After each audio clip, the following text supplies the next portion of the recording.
തിരഞ്ഞെടുപ്പ് കാലത്ത് ജനങ്ങൾക്ക് നൽകിയ വാക്ക് പാലിക്കാനായി എന്ന സന്തോഷവും അഭിമാനവുമാണ് ഇന്ന് UDF സർക്കാർ പങ്കുവയ്ക്കുന്നത്. സാധാരണ ബസ് യാത്രയല്ല, മറിച്ച് കേരളത്തിലെ സ്ത്രീകളുടെ ആത്മാഭിമാനം ഉയർത്തിപ്പിടിക്കുകയും അവരെ സാമ്പത്തിക സുരക്ഷിതത്വത്തിലേക്കും സ്വയം പര്യാപ്തതയിലേക്കും നയിക്കുന്ന ഒരു വികസന യാത്രയുടെ തുടക്കമാണ്. UDF സർക്കാരിൻ്റെ ഭരണ നേട്ടങ്ങളുടെ പട്ടികയിൽ ഏറ്റവും തിളക്കമാർന്ന ഒന്നായി പ്രിയദർശിനി പദ്ധതി ഇതിനോടകം മാറിക്കഴിഞ്ഞു.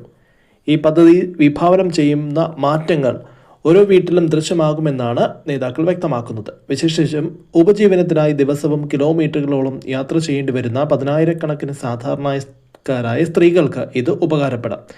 ഇത്രയും കാലം യാത്രാക്കൂലിയായി അവർക്ക് മുടക്കേണ്ടി വന്നിരുന്ന ഭീമമായ തുക ഇനി മുതൽ അവരുടെ കുടുംബത്തിൻ്റെ ചെറിയ സമ്പാദ്യമായി മാറും. ആ തുക നൽകുന്ന സാമ്പത്തിക ഭദ്രത അവർക്ക് നൽകുന്ന ആത്മവിശ്വാസവും മനക്കരുത്തും വളരെ വലുതാണ്. ഓരോ സ്ത്രീയും സാമ്പത്തികമായി ശാക്തീകരിക്കപ്പെടുമ്പോൾ അത് ഒരു കുടുംബത്തിൻ്റെ മൊത്തത്തിലുള്ള പുരോഗതിയിലേക്കാണ് വഴി തുറക്കുന്നത്. നൽകിയ വാഗ്ദാനങ്ങൾ ഓരോന്നും പാലിക്കാൻ സർക്കാർ ബാധ്യസ്ഥമാണ് എന്ന് മുഖ്യമന്ത്രി ഇന്ന് വ്യക്തമാക്കുകയുണ്ടായി.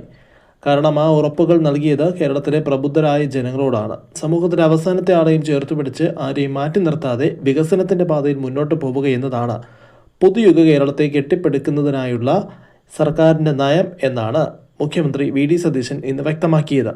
ഈ പദ്ധതി വെറുമൊരു യാത്രയല്ല, മറിച്ച് സ്ത്രീ ശാക്തീകരണത്തിലൂടെ കേരളത്തെ കൂടുതൽ ഉയരങ്ങളിലേക്ക് നയിക്കാനുള്ള ഒരു സുപ്രധാന ചുവടുവയ്പ്പാണെന്നും അദ്ദേഹം പറഞ്ഞു വയ്ക്കുന്നുണ്ട്. ജനങ്ങളോടുള്ള പ്രതിബദ്ധതയിൽ അധിഷ്ഠിതമായി കേരള സർക്കാർ നടപ്പിലാക്കുന്ന ഓരോ പദ്ധതിയും സംസ്ഥാനത്തിൻ്റെ മുഖച്ഛായ മാറ്റാൻ പോകുന്നതാണ് എന്നും ആ ലക്ഷ്യത്തിലേക്കുള്ള യാത്രയിൽ ഓരോ പൗരനും പങ്കാളിയാകണമെന്നും VD സതീശൻ ആവശ്യപ്പെടുന്നു.